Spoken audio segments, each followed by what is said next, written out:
100 साल कबल ही ये बात कही थी। इसलिए ऐ सुन्नियों, ईमान रखने वालों, हो सकता है तुम आज असबाब की कमी की शिकायत करते होंगे कि हमारे पास मालो मता नहीं है, सोर्सेस कम हैं, हुकूमत में भी नहीं है, हम डिपार्टमेंट में भी नहीं है, तंजीमें भी हमारी कोई मजबूत नहीं है, हम तो असलहा लेकर ट्रेनिंग करने वाले तंजीम में भी नहीं हैं, हमारे पास कुछ नहीं है, और प्लस गरीबी बहुत ज्यादा, बेरोजगारी बहुत ज्यादा हमारे अंदर है। ये तमाम बातें होने के बावजूद फिर अगर मैं आपसे कहता हूं डरो मत, तो आपको सवाल करने का हक है मुझे। हमारे पास दुनियावी कोई असबाब नहीं, मौलाना आप कहते हैं डरो मत, किस बात के सहारे हम ना डरें? मैं जवाब में यही अर्ज करूंगा, उन गुरु घंटालों के पास सारी दुनिया की ताकत हो, लेकिन तुम्हारे पास इश्क़ मुस्तफ़ा की ताकत है। मेरे आका सल्लल्लाहु तआला अलैहि वसल्लम से टूटकर मोहब्बत करने वाली ये जो ताकत है, इसका तुम्हें अभी अंदाजा नहीं है। इसका रौब क्या होता है, इसका दबदबा क्या होता है, इसका जलाल क्या होता है। वक्त के दरिंदों ने भी गुलामान मुस्तफ़ा के तलवे चाटे हैं, तारीख में मौजूद है।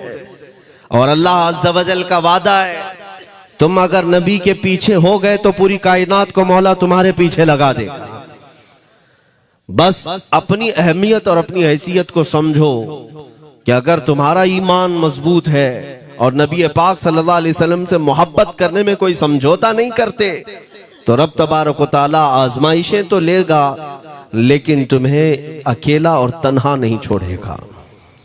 हाँ, तुम्हारी जिंदगी रायगा नहीं होगी। अभी अभी करबला की दास्तान सुने होंगे।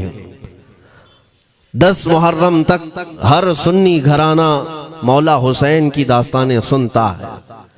करबला के पूरे वाकयात सुनने के बाद अगर कोई मातम करता है, चेहरा पीटता है, सीना कूटता है और कपड़े फाड़ता है, तो मेरे अजीजों वो गमे हुसैन नहीं मना रहा है, बल्कि वो एक अलग कैफियत में चला जा रहा है। असल गमे हुसैन मनाने वाला वो है। दास्ताने करबला सुनने का हक क्या है पता है आपको? मौला हुसैन की शहादत के वाकयात अगर मेरा यह विजदान कहता है, उसका असर क्या होना चाहिए? उसका असर यह है कि अगर मैं करबला की दास्तान 80 साल के बूढ़े को सुनाऊं तो वो 25 साल जवान बन जाए, उसके अंदर जज्बा वो आ जाए।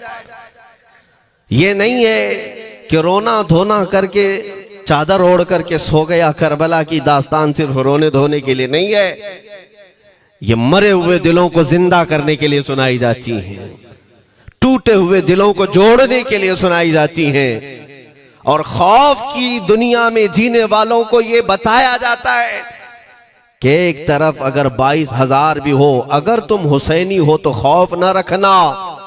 आज जिस तरह तुम देख रहे हो 14 सदियों के बाद भी हुसैन आजम का परचम हर घर में लहरा रहा है। अगर तुम यजीदी ताकतों के साथ आज खड़े रहोगे, मौला कल भी तुम्हारे नाम को कभी मरने नहीं देगा। तुम्हारा नाम, तुम्हारा परचम मौला रब तबारक व तआला हुसैन आजम के साथ जिंदा रखेगा। ये करबला की दास्तानें इसलिए सुनाई जाती है मेरे अजीजों, तुम्हारा जज्बा जवान हो, तुम्हारे अंदर ईमान पर चलने की इस्तिकामत हो। ये नहीं है कि एक लाठी डंडा और तुम्हारे सामने कोई चाकू दिखा दे तो तुम अपने खुदा को भी छोड़ दो और नबी को भी छोड़ दो। नहीं, इतना सस्ता ईमान तो नहीं है तुम्हारा, इतना हल्का ईमान भी तो नहीं है तुम्हारा। मैं आपको बताऊं, सैयदना इमाम हुसैन शहीद करबला, इमाम आली मकाम सिब्ते रसूल रज़ी अल्लाह तआला अन्हु व अर्ज़ाहु अन्ना, जब मदीने तैयबा में थे और आपको यजीद ने बैत के लिए इसरार किया, और जानते हैं मदीने का गवर्नर वलीद बिन उक़बा इमाम हुसैन को अपने घर में बुलाया और रात के वक्त कहा कि आप यजीद की बैत कर लें, सब ठीक हो जाएगा। आपने एक तारीखी जुमला फरमाया था, आज वो सब मुसलमानों को याद होनी चाहिए। इमाम हुसैन ने ये नहीं कहा मैं हुसैन रसूलुल्लाह का नवासा यजीद की बैत करूंगा फासिक व फाजिर की, ये नहीं कहा आपने। तवज्जो चाहता हूं, आपने ये नहीं फरमाया, बल्कि ये फरमाया मुझ जैसा उस जैसे की बैत कैसे कर सकता है। ये क़यामत तक आने वालों के लिए मैसेज है, हुसैन जैसा कभी भी यजीद जैसे की बैत नहीं कर सकता, और ना ही वैसों की ताकत को वो मान सकता है। और अल्हम्दुलिल्लाह हमारी माओ ने बचपन से हमें हुसैन को ही सुनाया है, यजीद को नहीं। इसलिए आज अगर किसी तख्त पर यजीद बैठा हो तो हमें डर नहीं लगता इस बात का कि वो गर्दन उड़ा देगा, हमें इस बात का खौफ नहीं लगता कि फांसी पर चढ़ा देगा। हमें इस बात का यकीन है कि अगर हमारे टुकड़े भी हो जाएंगे तो इंशाअल्लाह हमारी रूहें करबला जरूर पहुंचेंगी। इमाम हुसैन के साथ क़यामत के दिन उठाए जाएंगे, हक बात करते हुए अगर दुनिया से जाएं।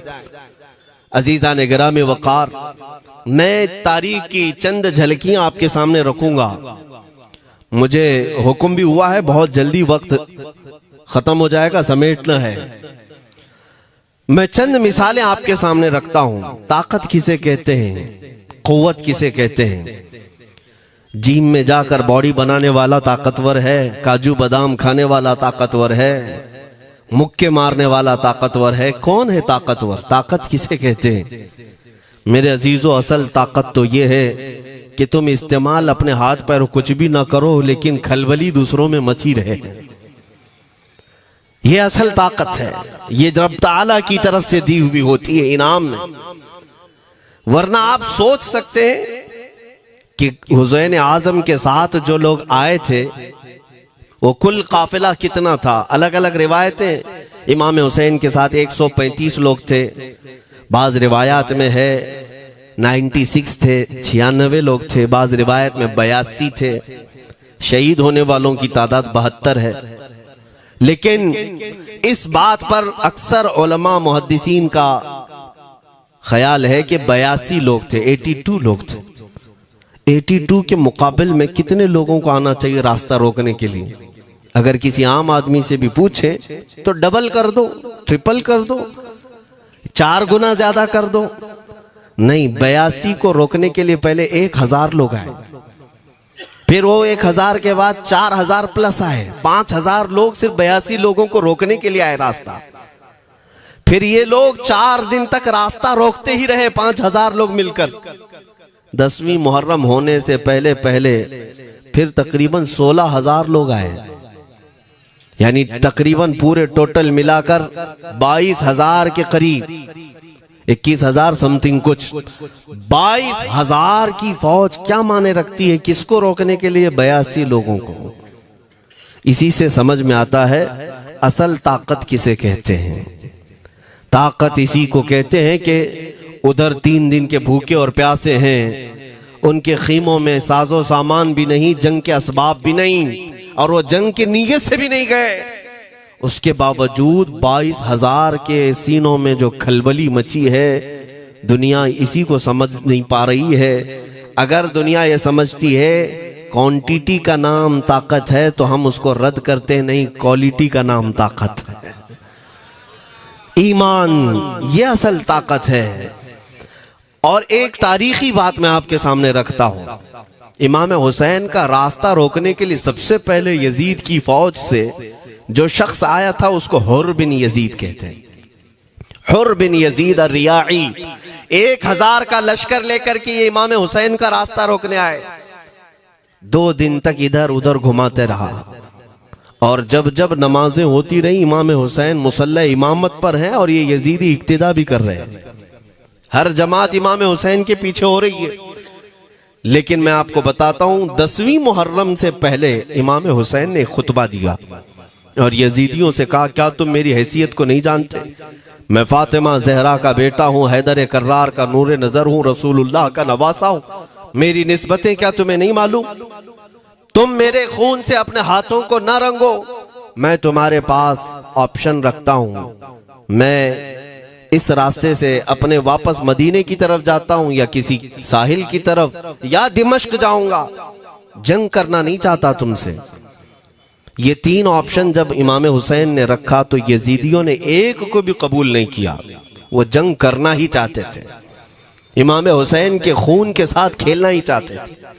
लेकिन जो हुर बिन यजीद है, तवज्जो चाहता हूं, जो खुद इमाम हुसैन का रास्ता रोकने के लिए आया, उसके दिल में यह बात आई और उसने आकर के 10वीं मुहर्रम को यजीदियों से कहा, मियां मान लो हुसैन की बात, 3 में से कोई एक बात मान लो, हम जंग नहीं करना चाहते, वो रसूलुल्लाह के बेटे ही तो हैं।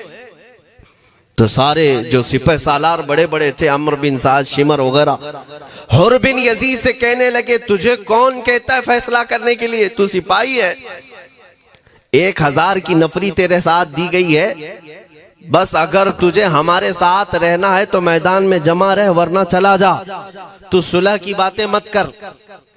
हुर बिन यजीद उसी दिन 10वीं मुहर्रम को उन यजीदियों से कहता, अच्छा अगर तुम मेरे इस बात को नहीं मानते तो तुम्हारी सिपह सालारी तुम्हें मुबारक, मैं हुसैन के खीमे में जा रहा हूं।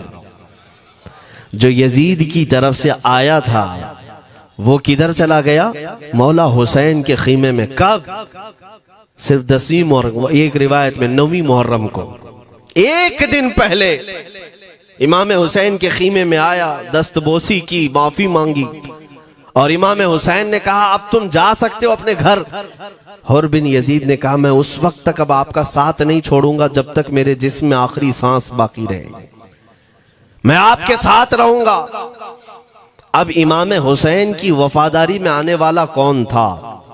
इसलिए मैं आपको एक चीज दे जाता हूं मेरे अजीजों, अल्लाह अज़्ज़ वजल की कुदरत के फैसले हैं, वो जब चाहता है कहीं से भी किसी को हिदायत अता फरमाता है।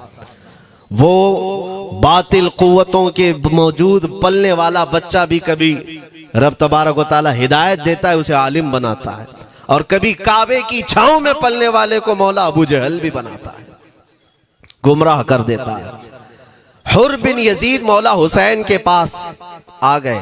जो बात मुझे कहनी है उसके लिए मुझे इतना वाकया बयान करना पड़ा है। मैं असल पॉइंट की तरफ आता हूं, क्यों मैं ये बयान कर रहा हूं। जब 10वीं मुहर्रम को जंग शुरू हुई, अम्र बिन साद ने तीर चलाया, तो जानते हैं खीमा हुसैन की तरफ से सबसे पहले मैदान में उतरने वाला यही हुर बिन यजीद ही, यही उतरे अपने घोड़े पर सवार होकर उन्हीं यजीदियों से लड़ने के लिए जिनकी फौज में ये आए थे, उनके मुकाबिल में लड़ने के लिए गए। और जब लड़ने की इब्तिदा हुई, सुबह से दोपहर के करीब तक वो लड़ते रहे, जवाल तक। अब जो बात कहना है तवज्जो से सुनो। हुर बिन यजीद ने सुबह से लड़ाई की, बहुतों ने वहां पर मैदान जंग में मुकाबला आराइयां की हैं, लेकिन हुर बिन यजीद की जो लड़ाई है वो तारीख में लिखी हुई। आज उन्होंने यजीदियों के साथ जो जंग किया, कई घंटे जंग करने के बाद, जानते हैं तन्हा हुर बिन यजीद ने 120 यजीदियों को कत्ल किया। 120 की तादाद, एक घोड़सवार एक ही है, 120 को मार गिराया। उसके बाद जामे शहादत नोश किया। मैं तारीख पढ़ रहा था, वहीं पर हमने किताब को रोक दी। बहुत सारे लोग करबला के वाकयात में इमाम हुसैन के खानदान के बच्चों के शहादत तो बयान करते हैं, उनके जिस्म कट गए, उनके ऊपर घोड़े दौड़ाए गए, लेकिन तुम ये नहीं जानते कि हुसैनी शहजादों ने बातिल कुव्वतों के कैसे छक्के छुड़ाए थे। एक एक जवान ने मुकाबिल में आने वालों को उनकी औकात कैसे याद दिलाई थी। अब सुनो, हुर बिन यजीद 120 को मार गिरा सकते हैं, वो भी एक दिन पहले खीमा हुसैन में आने वाला, एक दिन पहले खीमा हुसैन में आने वाला। बात समझ में आ रही है? अभी जो एक दिन पहले खीमा हुसैन में आ जाए, उसकी ताकत का हाल ये है, जो पैदाइशी हुसैनी हो उसकी ताकत का हाल क्या हो। मेरे अजीजों, ताकत किसे कहते ये समझो। यह और बात है कि लोगों को अपनी ही औकात मालूम नहीं, अपनी हैसियत मालूम नहीं है। होता क्या है मैं आपको बताऊं। अल्लामा अब्दुल मुस्तफा आजमी साहब ने एक बड़ी प्यारी बात लिखी है। वो गुजरात के हालात बहुत अच्छी तरह से जानते थे। आपने एक बहुत अच्छी बात लिखी जो हमारे तमाम चीजों से या आज के जमाने में ये चीज मैच होती है। एक ताजिर तिजारत करने के लिए निकला, उसके पास कुछ कीमती हीरे थे और वो हीरों की तिजारत करता था और एक चोर उसके पीछे पड़ गया और वो चोर रोजाना वो चोरी करने के चक्कर में रहता था कि जब रात को ये ताजिर सोए तो मैं ये हीरे निकाल लूंगा। लेकिन 2-3 दिन जब वो ताजिर सोता था वो पूरे हीरे चेक करता था, कहीं नहीं मिलते थे। थक गया चोर। 3 दिन के बाद उस ताजिर को उसने पूछा, चोर ने कहा कि तुम हीरे रखते कहाँ हो? दिन भर तो तुम्हारे पास होते, रात में कहाँ जाते? तो उस ताजिर ने कहा, अकल का अगर तू इस्तेमाल करता तो तुझे बात समझ में आती। रोजाना मैं तेरे ही जुब्बे में रात को ये हीरे रखकर खुद सो जाता था। वो अपना नहीं तलाश करता, इसका तलाश करता। बिला तशबीह बिला तमसील।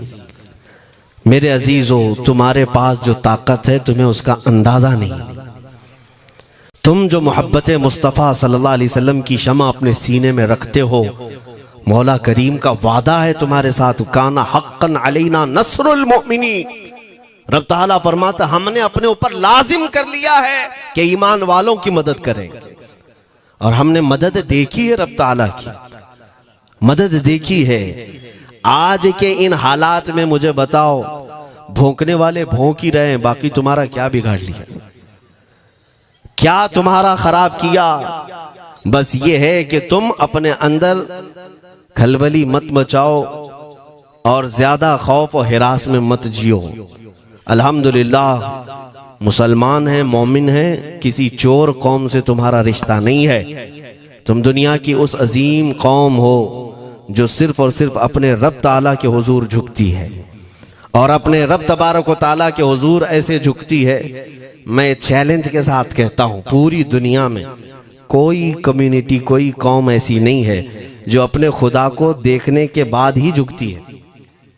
जिसकी भी जाओ, उनके खुदाओं की तस्वीर वहां पर सामने होती तभी झुकते हैं। वो चाहे ईसाई हो, यहूदी हो, कोई भी हो, उन्होंने कोई ना कोई या मूर्ति बनाई है या तस्वीर बनाई है, तब वो झुकते हैं। तन्हा तुम ईमान वाले हो जो आज तक अपने खुदा को देखा नहीं लेकिन हर दिन सजदा करते हो। तुम्हारा ये ईमान है।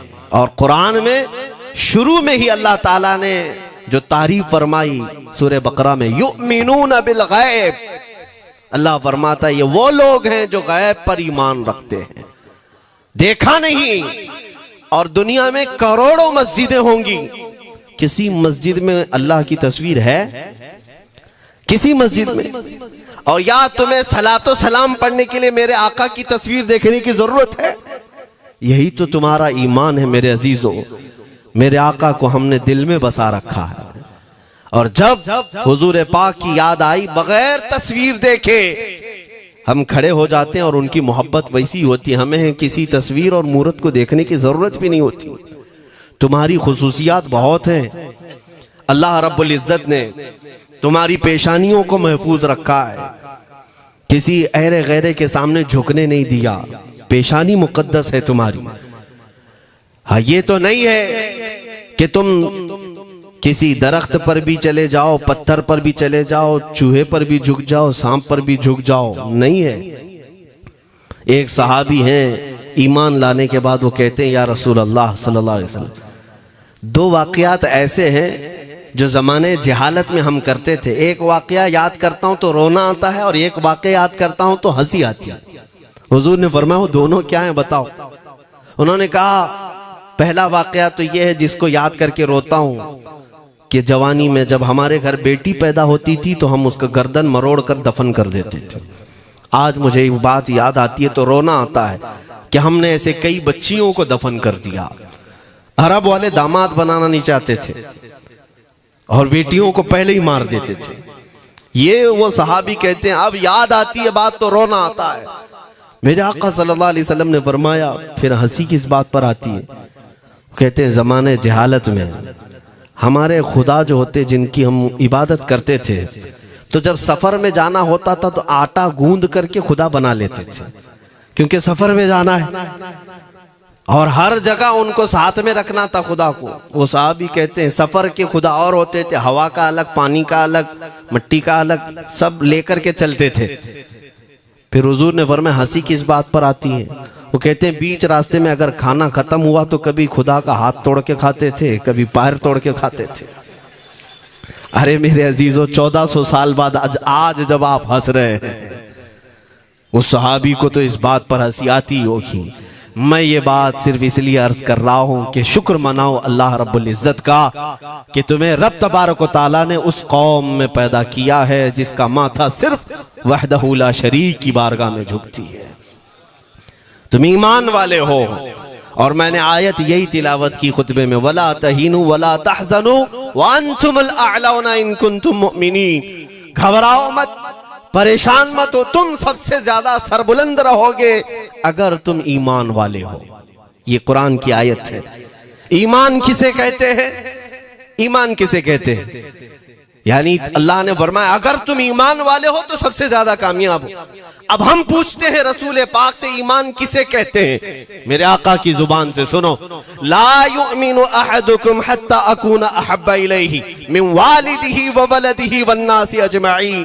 हजरत अनस से रिवायत है, हुजूर पाक सल्लल्लाहु अलैहि वसल्लम फरमाते हैं तुम में से उस वक्त तक कोई कामिल ईमान वाला नहीं हो सकता जब तक अपने वालिदैन, अपने बच्चे, अपने और सारे इंसानों से ज्यादा मैं उसके नजदीक महबूब ना बन जाऊं।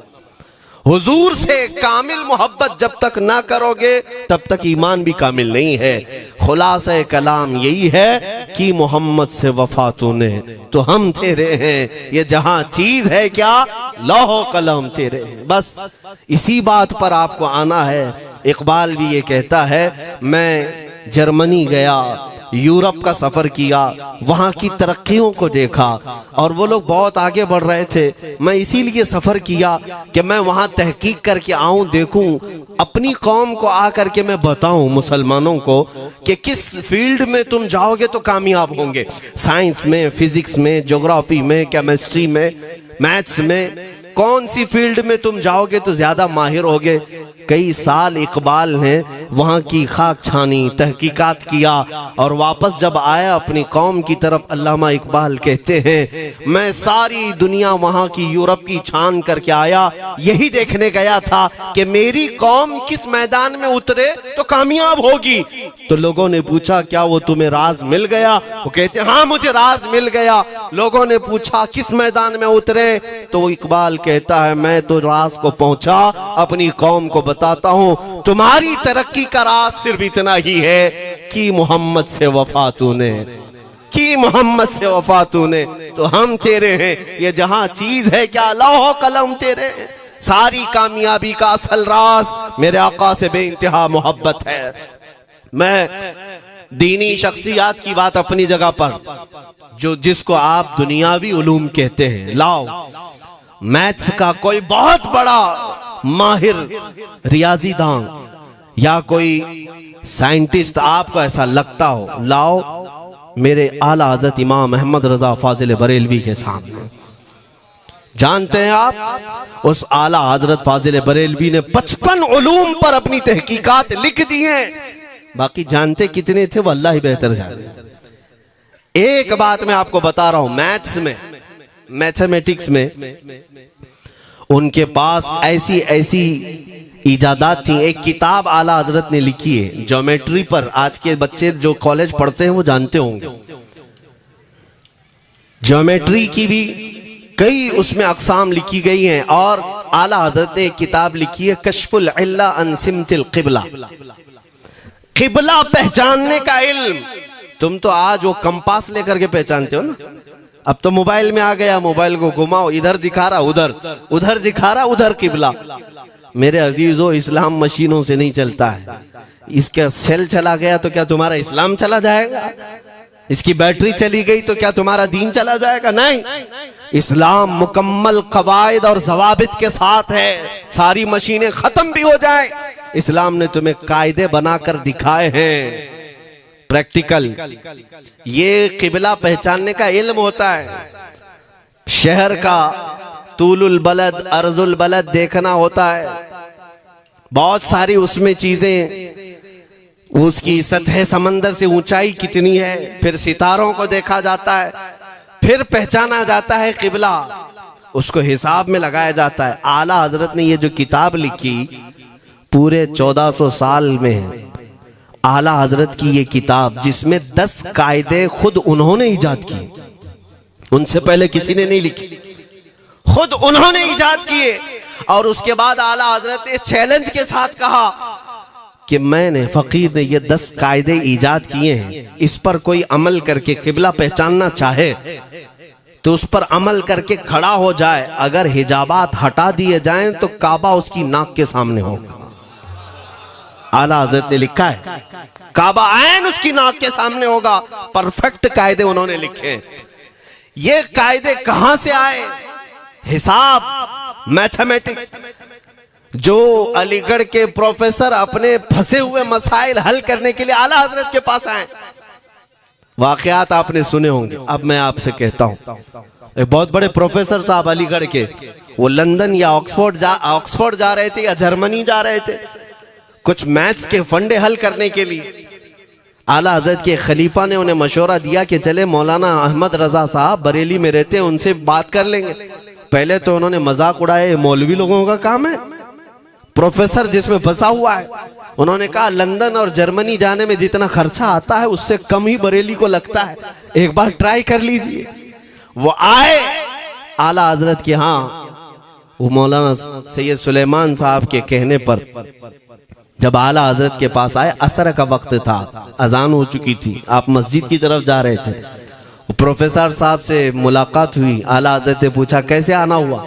उन्होंने कहा एक बहुत पेचीदा मसले में फंस गया हूं, मैथ्स का, रियाजी का, हिसाब का हल नहीं होता, इसके लिए मैं बाहर का सफर कर रहा था। आपके शागिर्द मौलाना सुलेमान साहब ने कहा कि आपसे मिलने। आला हजरत ने कहा दिखाएं क्या मसला है? उन्होंने कहा इतने शॉर्ट टाइम में यह हल नहीं होगा, नमाज के लिए आप जा रहे हैं। आला हजरत ने फरमाया फिर भी दिखाओ। आला हजरत को उन्होंने वैसे ही खड़े दिखाया। देखते ही आला हजरत ने उंगलियां रखी और कहा इसका यहां से, इसका यहां से, फलां का यहां से, इस तरह आप लगा करके देख ले, मैं असर की नमाज से फारिग होकर आता। वो प्रोफेसर साहब कहते हैं उन्होंने चुटकियों में यूं हल किया, मैं जब बैठ करके उस मसले को लगाया तो तुरंत 2 मिनट में वो मसला हल हो गया। अब जिसके लिए मैं ये वाकया अर्ज कर रहा हूं सुनो।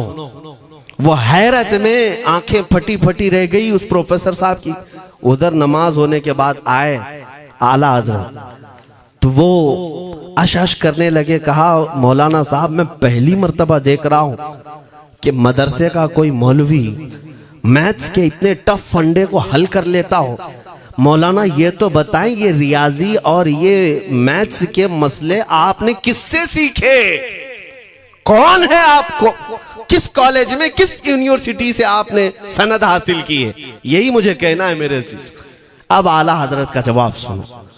कहते हैं जनाब मैंने अपने वालिद से सिर्फ प्लस माइनस और मल्टीपल के मसले सीखे, जमा, नफी और ज़रब हमारे वालिद साहब ने बस इतना ही सिखाया।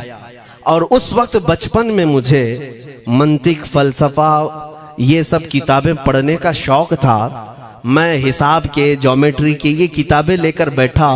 मेरे वालिद आए, देखा, पूछा अहमद रजा क्या पढ़ रहे हो? मैंने दिखाया ये मंतिक है, फलसफा है या हिसाब की किताबें हैं। मेरे वालिद ने वो किताबें अपने हाथ में ले ली और कहा जा रसूलुल्लाह की हदीसें पढ़, सदक़े में सारे इल्म दे दिए जाएंगे। आला हज़रत फरमाते हैं उसके बाद मैंने अपनी जिंदगी मेरे मुस्तफा के कदमों में लगा दी। ये जो आप देख रहे हैं ये मेरे मुस्तफा के कदमों से छन कर मुझे मिला है। बस बात समझ जाओ, ताकत इसी को कहते हैं। नबी पाक सल्लल्लाहु ताला अलैहि वसल्लम से बेइंतहा मोहब्बत करने वाला वो दुनिया के किसी मैदान में भी तन्हा नहीं होता, तन्हा नहीं होता। अजीजा ने गिरामी वक़ार, मैं इस बात की तरफ आपको ले जाता हूँ। एक सहाबी हजरत सलमा बिन अक्वा रदियल्लाहु ताला, इनको राजिलु रसूलिल्लाह कहा जाता है। हुजूर सल्लल्लाहु अलैहि वसल्लम के ऐसे सिपाही जितने गज़वात में गए, जितनी जंगों में गए, कभी घोड़े पर नहीं बैठे, पैदल।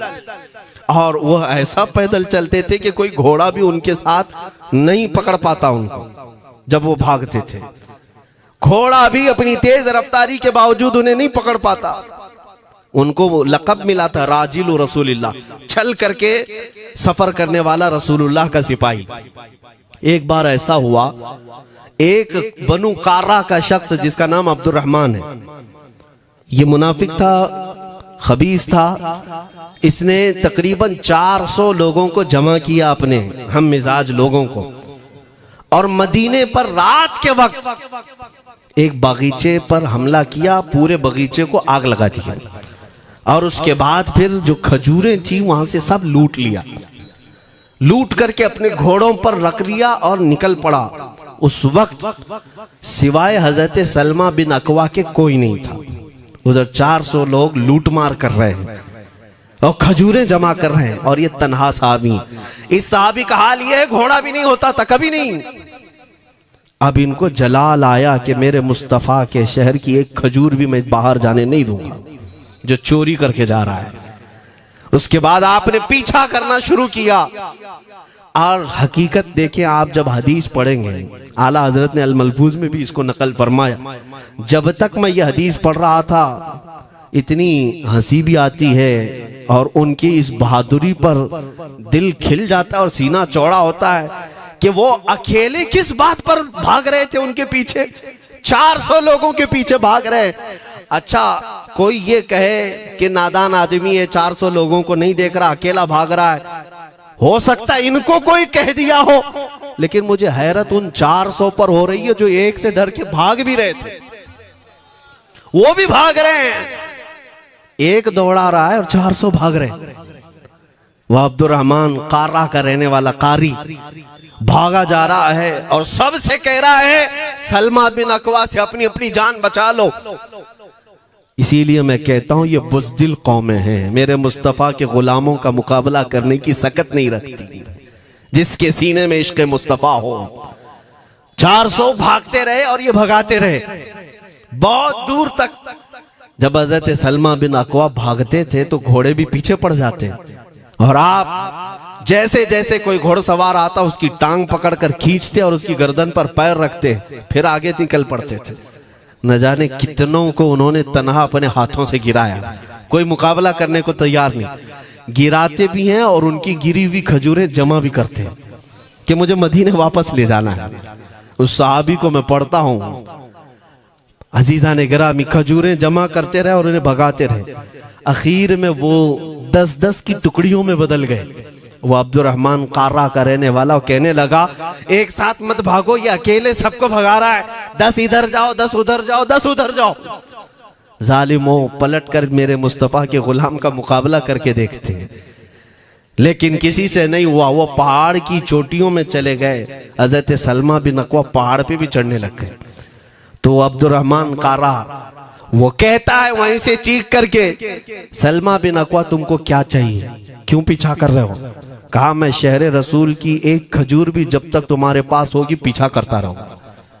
उसने वहीं से अपने सारे साथियों को पुकार कर कहा सारे लोग खजूरें फेंक दो, अपनी जान बचा लो। सबों ने खजूरें दे दी। हजरत सलमा बिन अकवा पूरी खजूरें जमा की, कितनों को रोनते हुए वापस आने लगे। जानते हैं एक सहाबी और है हजरत अबू कुतादा, जिनको फारिसु रसूलिल्लाह कहा जाता है। उनका घोड़ा दौड़ता हुआ, उनको दौड़ाता हुआ हजरत अबू कुतादा उस पर हैं और 10 लोग और साथ हैं। वो हजरत सलमा बिन अकवा की मदद के लिए आ गए। जब वो आए तो ये अक्सर को तो गिरा चुके थे, खजूरें ले भी चुके थे। हजरत अबू कुतादा 10 सहाबा के साथ जब आए, हजरत सलमा बिन अकवा की और मदद हो गई। अब ये मदीने आने लगे तो तवज्जो चाहता हूं। हजरत सलमा बिन अकवा ने पूछा, मैं तो अकेला दौड़ा रहा था, कोई मुझे न देखा था, न ये वाकई की किसी को खबर थी, तुम यहां तक कैसे आए? तुमको किसने भेजा मेरी मदद के लिए?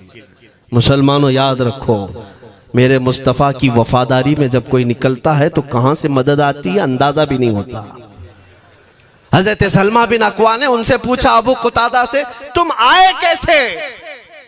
हजरत अबू कुतादा ने जो जवाब दिया वो और ताज्जुब का था। कहा हमने नहीं देखा, हमको मालूम भी नहीं तुम किसके साथ गए हो, हमें ये वाकया भी नहीं मालूम, लेकिन हम अपने खीमे में बैठे थे, हमारा ये घोड़ा दौड़ता हुआ है, ये घोड़ा दौड़ता हुआ आया और दोनों पैर बार बार उठा करके हिनहिनाने लगा। मेरा घोड़ा ऐसा कभी करता नहीं, वो जिहाद में जाने वाला घोड़ा है, फरमाबरदार है। अबू कुतादा ने उसको सहलाया लेकिन फिर भी वो खामोश नहीं हुआ। हजरत अबू कुतादा कहते मैं पहचान लिया, वो अपनी पीठ पर मुझे सवार करना चाहता है। मैं इसकी पीठ पर बैठ गया। मेरे साथी भी ताज्जुब में थे, इतनी वक्त गुजर जाने के बाद घोड़े को न भूख लगी है न प्यास लगी है, ये कहां ले जा रहा है। अबू कुतादा कहते ये घोड़ा है जो तुझ तक हम सबको ले आया है। हजरत सलमा बिन अकवा ने कहा हाँ मुझे याद है, जब मैं उन 400 को दौड़ा रहा था तो तुम्हारा घोड़ा मुझे देख रहा था। पता ये चला दुनिया का हर जानवर भी मेरे मुस्तफा का वफादार है। अगर तुम नबी पाक सल्लल्लाहु अलैहि वसल्लम की इज्जत व हुर्मत के लिए उठते हो तो चूंटियां अपने सुराख में तुम्हारे लिए दुआ में मशगूल हो जाती हैं, मछलियां पानी में तुम्हारे लिए दुआएं करती हैं। अजीजा ने गिरामी वकार, आज मैं अपने जुमलों को समेटते हुए ये बात कहता हूँ, धोराजी की सरजमीन मैंने कभी सुना नहीं या कभी आपसे मुलाकात नहीं की, लेकिन इतना बड़ा मजमा हमें जो सुनने के लिए बैठा है, लोग मुसाफे के लिए आए, फूल हार पेश किए, टूट पड़ते हैं मुलाकातों के लिए। मैं अक्सर जलसों में भी और अपने प्रोग्रामों में ये कहता हूँ, मुझे जो आप इज्जत की निगाह से देखते हैं या मिलना चाहते हैं या देखना चाहते हैं या सुनना चाहते हैं, तो वो इसलिए नहीं है कि किसी बाप का, बड़े बाप का बेटा है या किसी सियासी पार्टी का नेता है। आपकी जो मोहब्बत है वो सिर्फ इसलिए है, ये नाज ये अंदाज हमारे नहीं होते, झोली में अगर टुकड़े तुम्हारे नहीं होते या रसूल अल्लाह, जब तक के मदीने से इशारे नहीं होते रोशन मेरी किस्मत के सितारे नहीं होते। जो कुछ भी इज्जत मिली है हमें आज, वो किसी और सलाहियत की वजह से नहीं। साफ मैं बता देता हूं, मैं मुकर्रिर आदमी नहीं, मैं खतीब आदमी नहीं, मैं वो शोलाबार मुकर्रिर नहीं हूं कि जिनकी तकरीरों से लोग बहुत ज्यादा नफा उठाते हो। मैं तो तालिब इल्म आदमी हूं। मेरे आका सल्लल्लाहु ताला अलैहि वसल्लम के लिए इतनी वफा करना जानता हूं कि मैंने यह अहद कर लिया है, मेरे जिस्म में जब तक खून बाकी रहेगा, एक भी सालिम कुत्ता मेरे आका की तरफ उंगली भी उठाए, हम अपनी गर्दन भी निछावर करने को तैयार रहेंगे। मेरे आका सल्लल्लाहु ताला अलैहि वसल्लम के लिए कुर्बानी का जज्बा है, इसलिए मेरे आका ने ये इज्जत अता की है। फिर मुझे ये कहने का हक भी है, जब तक बिके न थे तो कोई पूछता न था, या रसूल अल्लाह तुमने खरीद कर हमें अनमोल कर दिया।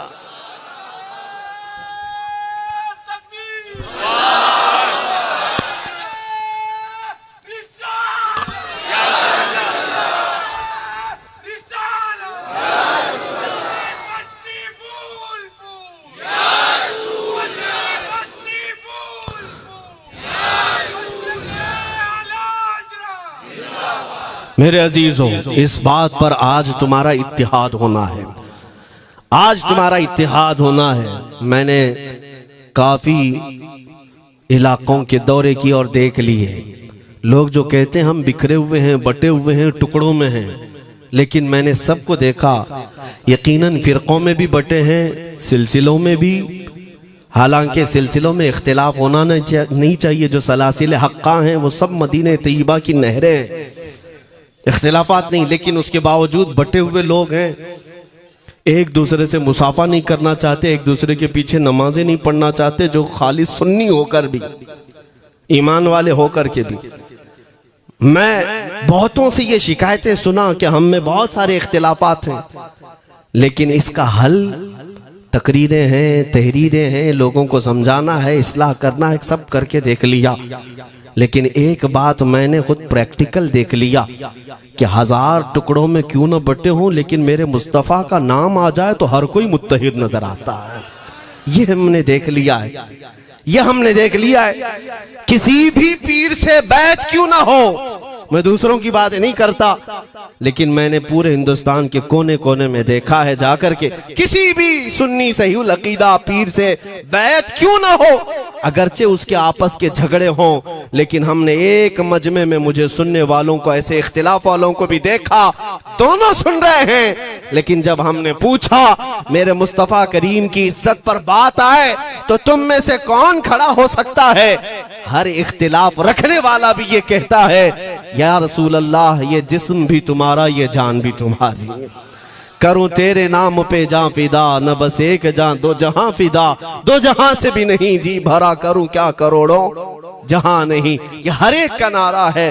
इससे पता ये चला कि आज तुम सबको अगर कोई चीज जोड़ सकती है तो नाम मोहम्मद है, मेरे मुस्तफा करीम सल्लल्लाहु अलैहि वसल्लम की मोहब्बत है। गुंबदे खजरा की छांव में सबको जमा करो, इंशाअल्लाह अज़ीज इत्तिहाद बरकरार रहेगा। असल की तरफ नजर रखो, बादशाह की तरफ नजर रखो।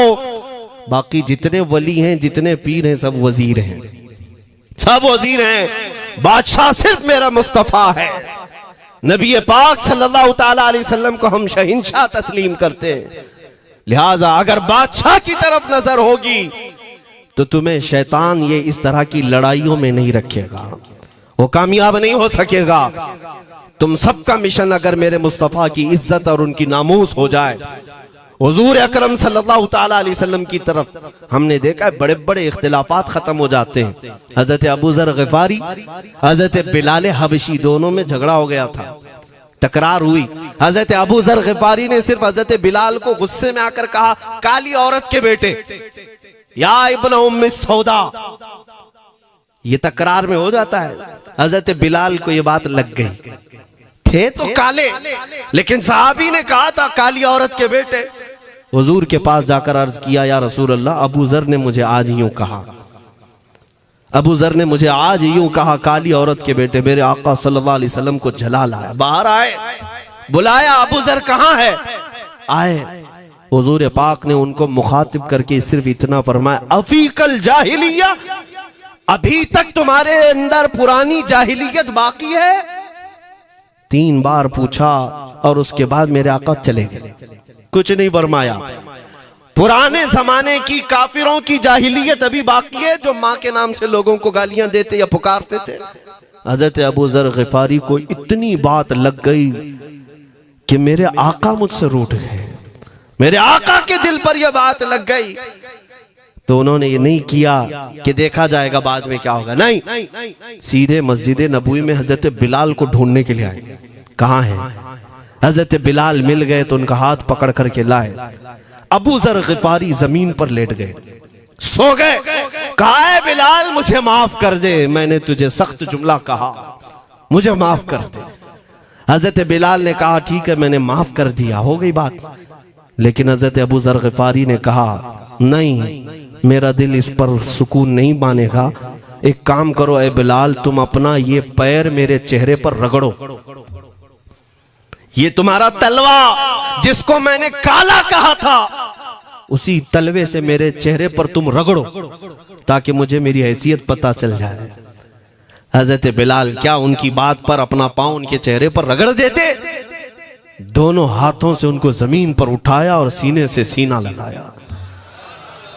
कहा है अबू ज़र, कैसी बात करते हो?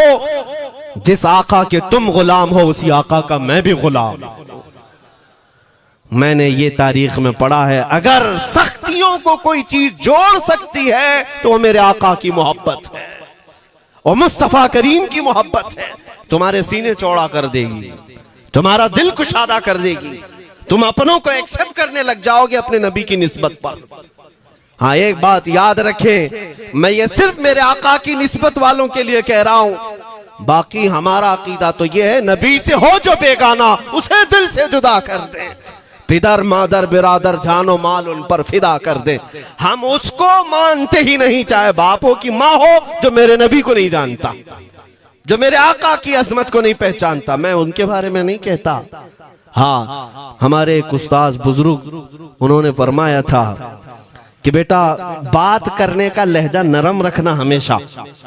बहुत सारे लोग हमारी तकरीरों को अभी अभी जो सुनते हैं वो कहते हैं बहुत कड़क बोलते हैं, सख्त बोलते हैं। मेरे अजीजों, पिछले 15 साल से करते हैं हम तकरीरें, अखलाकियात पर, तसव्वुफ पर बहुत सारे नरम अंदाज में गुफ्तगू करने के हम आदी थे।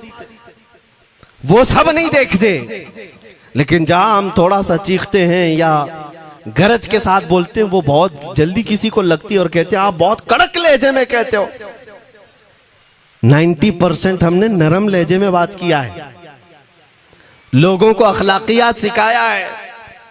चोरी, जिना, डकैती, सूद, शराब, इन सब की मजम्मत पर बयानात हमने रिकॉर्ड किए। वो सब नजर नहीं आता, लेकिन सख्त जुमले बहुत जल्दी नजर आते हैं। लेकिन ये मैं क्यों करता हूं वो भी आपको बता दूं। हमारे एक बुजुर्ग उस्ताद ने फरमाया, कहा कि बेटा नरम गुफ्तगू करने की आदत रखना, इसलिए कि मेरे आका सल्लल्लाहु अलैहि वसल्लम की सुन्नत है नरमी से कलाम करना। लेकिन एक बात याद रखना, जिंदगी भर नरमी से बात करो, लेकिन मुस्तफा करीम सल्लल्लाहु अलैहि वसल्लम की एहानत या दुश्मनी किसी में देखो तो फिर न तुम्हारी जुबान मीठी होनी चाहिए, न दिल नरम होना चाहिए, न दिमाग ठंडा होना चाहिए। हाँ, ये ईमान का तकाजा है।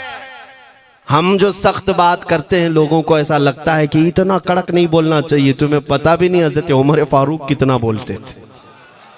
हाँ, उमैर बिन वहब एक शख्स था जो हुजूर के कत्ल का इरादा करके आया था मक्का से। सफवान नाम का एक और शख्स, उमैर नाम के दो लोग हतीम काबा में बैठकर मीटिंग करके आए, क्योंकि सफवान का बाप जंगे बदर में मारा गया था, उमैर का बेटा जंग में कैदी होकर हुजूर के पास कैद था। दोनों का प्रॉब्लम सेम था। दोनों लोग हतीम काबा में बैठ करके फैसला करते हैं। सफवान ने कहा मैं तुझे बहुत पैसे दूंगा, एक तलवार को जहर में बुझा कर जाओ मदीने और मोहम्मद का कत्ल करके आओ सल्लल्लाहु अलैहि वसल्लम। उमैर बिन वहब तलवार छुपा करके मदीने आया, लेकिन जिस वक्त वो आया हजरत उमर फारूक चंद सहाबा के साथ मस्जिद नबवी के बाहर खड़े थे। देखते ही उसकी गर्दन में जो है ये गमछा डाला, रुमाल, और कहा खुदू हादल कल, पकड़ो इस कुत्ते को। ये हजरत उमर की जुबान से निकले, कहते हैं पकड़ो इस कुत्ते को। यही वो है जो बद्र के अंदर मैदान बद्र में मक्का वालों को भड़का रहा था जंग पर हुजूर के खिलाफ। यहाँ मदीने में आया है, पकड़ो इसको। हजरत उमर बाहर ही सब कर देते, लेकिन कहा कि मैं हुजूर से पूछ के आता हूँ इसका करना क्या है। मेरे आका के पास गए, कहा या रसूल अल्लाह शैतान कुरैश आया है, कुरैश का शैतान आया है उमैर बिन वहब, और मुझे लगता है वो बुरी नीयत से आया है। हजरत उमर पहले ही भांप रहे हैं, मुझे लगता है वो बुरी नीयत से आया है, क्या करना है आप हुक्म फरमाए। मेरे आका ने फरमाया उमर उसको अंदर ले आओ। उमैर बिन वहब को वैसी गर्दन में वो गमछा डाल के घुमा के अंदर ले आए मस्जिद नबवी में। हुजूर ने पूछा, हजरत उमर से कहा छोड़ दो। जब अंदर आया तो पूछा हुजूर ने क्यों आए उमैर। अब वो झूठ बोलने लगा, कहा मेरा बेटा आपके पास कैदी है, खैर खैरियत पूछने के लिए आया और क्या है। मेरे आका ने फरमाया सच सच बताओ क्यों आए हो। उसने फिर कहा मैं अपने बेटे की खैरियत मालूम करने आया हूं, और क्यों आया हूं। हुजूर ने फरमाया खैरियत मालूम करने आए तो तलवार लेके क्यों आए हो। उसने तलवार दिखाने के लिए फेंक दिया, कहा इस तलवार का क्या होना है। तलवार तो हमारे पास बद्र में भी थी, लेकिन फतह आप ही के साथ थी। बड़ी बड़ी बातें करने लगा। मेरे आका को जलाल आया और कहा उमैर वो बात क्यों नहीं बोलते जो तुम सफवान के साथ काबा के हतीम में बैठकर करके आए हो। मदीने में बैठा रसूल खाने काबा में होने वाली गुफ्तगू को सुन रहा है। दूर और नजदीक के सुनने वाले वो कान, काने लाले करामत पे लाखों सलाम। ये हदीस मौजूद है, सही हदीस है। इसी हदीस के तर्जुमानी करते हुए हम तो ये अकीदा रख ही सकते हैं ना, हम यहाँ से पुकारें वो वहां से सुने, मुस्तफा की समाअत पे। हाँ, ये अकीदा बरेली वाले का जो है वो अपने पेट का अकीदा नहीं, ये सहाबा का अकीदा है। मेरे अजीजों, जब मेरे आका ने फरमाया वो बात बताओ जो हतीम काबा में करके आए हो, अब थर थर थर कांपने लग गया। इससे इस रसूल से क्या छुपाएं जो हतीम काबा में तन्हाई में होने वाली मीटिंग को भी जानता हो। कहा अब मैं क्या बताऊं जब आपको सब मालूम है। अब मैं जो कहना चाहता हूं वो ये है, अशहदु अन्नका मुहम्मदन रसूलुल्लाह, मैं गवाही देता हूं कि आप मोहम्मद अल्लाह के रसूल हैं सल्लल्लाहु। ईमान ले आए। अब सुनिए मेरे अजीजों, ईमान लाने के बाद हुजूर पाक सल्लल्लाहु अलैहि वसल्लम ने तलकीन फरमाई कि अब इस्लाम पर कायम रहो, ईमान पर बरकरार रहो। कत्ल करने के लिए आया, मेरे मुस्तफा का गुलाम बन गया। अब उसके बाद हजरत उमर क्या कहते हैं? हजरत उमर जो गमछा गले में डाल के अंदर लाए थे, अब गले में हाथ डालकर बाहर ले जाते हैं। और बाहर जो साथी खड़े थे उन सबको मुखातिब करके कहते हैं, लोगों सुनो। हजरत उमर के अल्फाज सुने, कहते हैं थोड़ी देर पहले ये जो शख्स तुम देख रहे हो, मुझे खिंजीर इससे अच्छा लगता था। अल्लाह, ये लफ्ज भी है, वल्लाही इन्नी लअहब्बु खिंजीरन मिन हाज़ा। कहते हैं कि इससे बेहतर मैं खिंजीर को समझता था, क्योंकि ये दुश्मन रसूल था। लेकिन अब सुनो ऐ लोगों, अब मेरे सगे बेटे से ज्यादा मुझको ये अजीज है, इसलिए कि मेरे आका का गुलाम। यही ईमान है, यही ईमान है। अजीज़ान गिरामी, खुलासा कलाम मेरी बात का यही है, मोहम्मद की मोहब्बत दीन हक की शर्त अव्वल है। इसी में हो अगर खामी तो सब कुछ नामुकम्मल है। इकबाल ने क्या खूब कहा था, अगर पहचानना हो तो मेरे अजीज़ों पहचानो, तुम मेरे आका सल्लल्लाहु अलैहि वसल्लम के कदमों तक अगर पहुंच गए तो यही दीन है। बमुस्तफ़ा बरसा खैश के दी हमाउस, गर्ब उन रसीदी तमाम बुल हबीस। अपने आप को हुजूर तक पहुंचा दो, इसी का नाम दीन है। और अगर वहां तक नहीं पहुंच सके, जिंदगी पूरी अबू लहब की तरह है। हो ना ये फूल तो बुलबुल का तरन्नुम भी ना हो, चमने दहर में कलियों का तबस्सुम भी ना हो ना ये साकी तो मैं भी ना हो, खुम भी ना हो, बस में तौहीद दुनिया में ना हो, तुम भी ना हो। या रसूल अल्लाह, खीमा अफलाक का इस्तादा उसी नाम से है, नबज़ हस्ती तपश आमादा उसी नाम से है। दश्त में दामने कोहसार में मैदान में है, बहर में मौज की आगोश में तूफान में है, चीन के शहर मराकश के बयाबान में है, और पोशीदा हर मुसलमान के ईमान में है। वो मेरे आका की जात ही है, हर जगह है, और उसी की तरफ हमें सबको मुतवज्जे होने की आज जरूरत है। ताकत किसका नाम है? मैंने शुरू इसी बात से किया था, इसी पर खत्म करता हूं। ताकत और कुव्वत सिर्फ बॉडी बनाने को नहीं कहते, ताकत और कुव्वत सिर्फ और सिर्फ काजू बादाम खाने को नहीं कहते। ताकत और कुव्वत उसके अंदर है जो देखने को अगरचे कमजोर लगता हो, लेकिन दुश्मनों के सीने उसकी याद से ही आज भी खलबली मच जाती हो। हमने देखा है 100 साल पहले की बात, आला हज़रत इमाम अहले सुन्नत फाजिल बरेलवी इमाम अहमद रजा खां, नाम तो हर बच्चा जानता है आज, और अपनों से ज्यादा गैर भी जानते हैं और थरथराते भी हैं। लेकिन क्या कभी तुमने आला हजरत की सीरत में यह पढ़ा कि उनका जिस्म कैसा था? उनका जिस्म कैसा था? बहुत लहीम शहीम, चौड़े सीने वाले, बड़े बाल वाले, ऊंचे चेहरे वाले?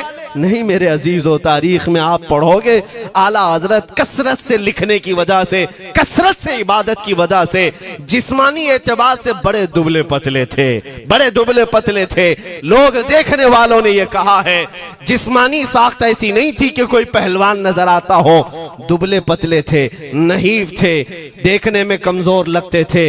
लेकिन मजाल है जब वो आशिक रसूल का कलम चलता था, कलम चलता था, और वो भी यूं पुकार कर कहता था, ये रजा के नेज़े की मार है, कि आदू के सीने में गार है, किसे चारा जोई का वार है, कि ये वार वार से पार है। और फिर उन काफिरों को कहा था उस इमाम अहले सुन्नत ने, किल के रजा है खंजरे खूंखार बरकबार।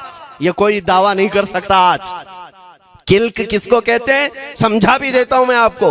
किल्क रजा, आला हज़रत अपने कलम को कह रहे हैं, किल्क मतलब कलम, रजा का कलम कैसा है? खंजरे खूनखार बरकबार, यानी खून पीने वाला खंजर और चमक पैदा करने वाली जो बिजली होती है। आला हज़रत बड़े नरम दिल भी थे, रहम दिल भी थे, अपनों को जब नवाजते थे तो बेहिसाब नवाजते थे। आजिजी ऐसी कि बच्चों से भी माफी मांगते, आजिजी ऐसी, और अपने पीर खाने पर जाने की बात आए तो चप्पलें कितनी दूर छोड़ जाए। गुरूर और घमंड की बात नहीं, लेकिन जब मेरे मुस्तफा के दुश्मनों से मुकाबले की बात आती तो यूं कहते, तुम क्या समझते हो? किल के रजा है खंजरे खूंखार बरकबार, आदा से कह दो खैर मनाए न शर करे। ये बात ईमान के तकाजे की है। मैं आज हर आलिम से मिंबर पर बैठे हुए और हर मोमिन से यही कहना चाहता हूं, जो मेरे मुस्तफा की इज्जत की बात आए सर चढ़कर बोलना सीख जाओ। मेरे आका ने फरमाया है जालिम और जाबिर बादशाह के सामने हक बात का ऐलान करना सबसे अफजल जिहाद है। और ये तो कर ही सकते हो। उन पाखंडियों को लफ्ज़े जिहाद से भी डर लगता है और लफ्ज़े जिहाद पर ही बड़ा प्रोपेगेंडा करते हैं। मुझे इस बात का कोई खौफ नहीं। हाँ, लोग ये कहते हैं मौलाना जिहाद के लफ्ज पर थोड़ा साइड होकर के बात कर लेते हैं। तुम बुज़दिल क्यों बने जा रहे हो? लफ्ज़े जिहाद एक पाकीज़ा लफ्ज है, मुकद्दस लफ्ज है। इस लफ्ज को अगर निकाल दिया तो मेरे आका की आधी सीरत खत्म हो जाएगी। कैसे बताओगे नबी पाक की सीरत? बदर को क्या कहोगे? तकरार हुई थी। खंदक, ओहद, तबूक, खैबर, ताइफ, ये सब को क्या कहोगे? तकरार हुई थी। जिहाद लफ्ज है, सेल्फ डिफेंस का नाम है। इतना हक तो हर एक को है मेरे अजीजों। लेकिन ये तो आज मैं ये बात भी नहीं कर रहा हूं तुमको तलवार उठाओ, बंदूक उठाओ, गोली मारो, बंदूक से लो, ये सब बातें तो हम करते भी नहीं, हमें जरूरत भी नहीं। लेकिन हमें पता है हमारे अल्फाज ही काफी हैं। मेरे आका सल्लल्लाहु ताला अलैहि वसल्लम की मोहब्बत जिसके सीने में हो, मेरे आका ने जब ये फरमाया है कि हक बात का ऐलान करना सबसे अफजल जिहाद है, तो इस पर तो हर कोई आज अमल कर सकता है। हक बात कहो, मिंबरों से कहो, और ट्रस्टियों से भी कहता हूं उलमा को कहने की आजादी भी दो कि वो बुज़दिल न बनाए। खौफ न रख रजा जरा, तू तो है अब्दे मुस्तफा। एक बात समझ करके चले, हम मुल्क के खिलाफ, कानून के खिलाफ नहीं बोलना चाहते। मुल्क हमारा भी है, देश हमारा भी है, और यहाँ के कवानीन जिस पर हम अमल कर रहे हैं, खुशी से अमल कर रहे हैं। लेकिन इन जालिमों ने क्या बना दिया है? इनके नजदीक देश पूरा मोदी है। हाँ, इन साहब के बारे में मत बोलो, वो देश है, कल को अगर नहीं रहे तो देश चला जाएगा। मेरे अजीजों, किसी व्यक्ति, किसी शख्स की गलत पॉलिसियों पर तनकीद करने का नाम देश के खिलाफ बोलना नहीं है। हम अपने देश से मोहब्बत ऐसी करते हैं, ऐसी करते हैं। आज भी आजादी का दिन है ना, आजादी का दिन है। ये लगे हाथों ये बात कह करके गुजरता हूं। आज भी जा करके देखें, इंडिया गेट पर सबसे ज्यादा शहीदों के नाम जो लिखे गए हैं वो मुसलमानों के हैं।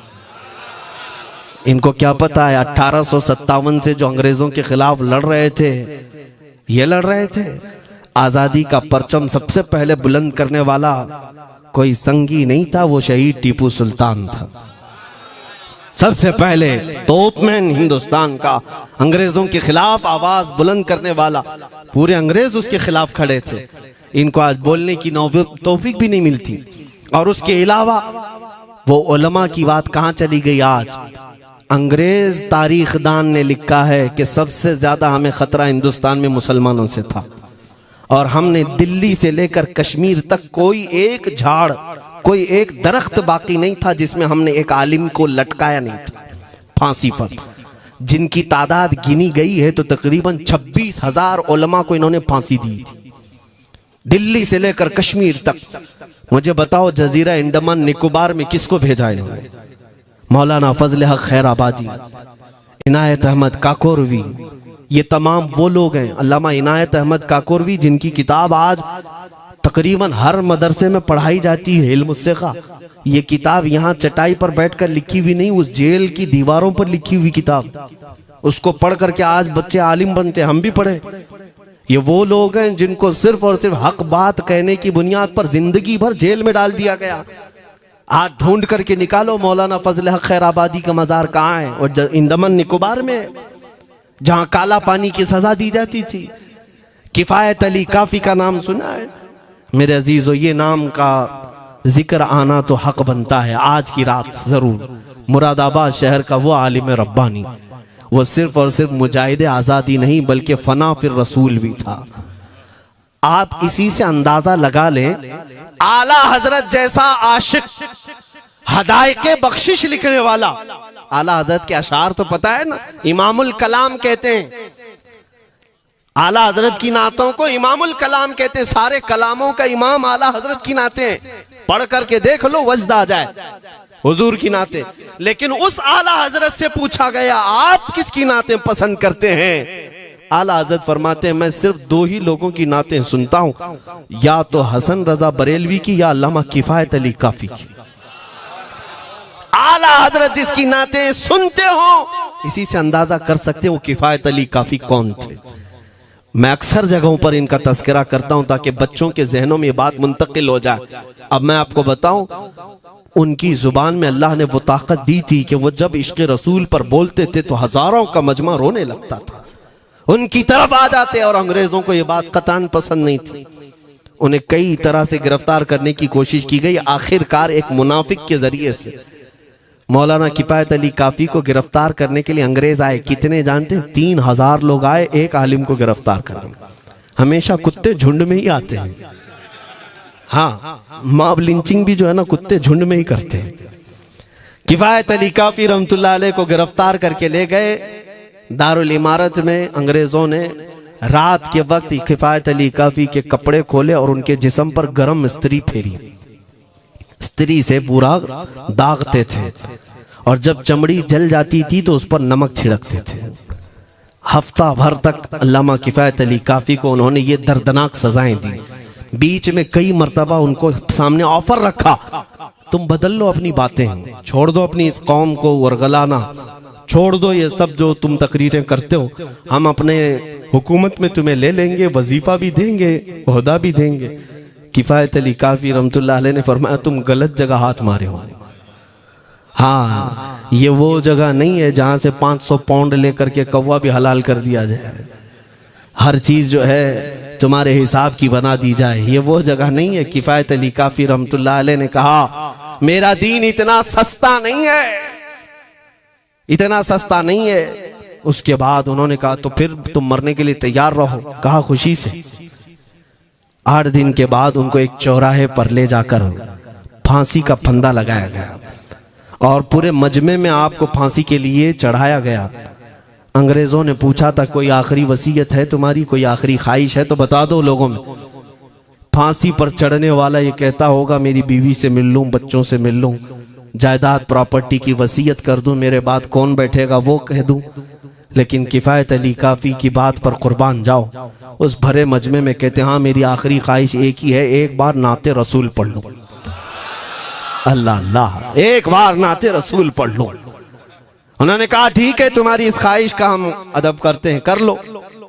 किफायत अली काफी रहमतुल्लाह अलैह फांसी के फंदे पर चढ़ने से पहले क्या मगन होकर के गुनगुना रहे थे।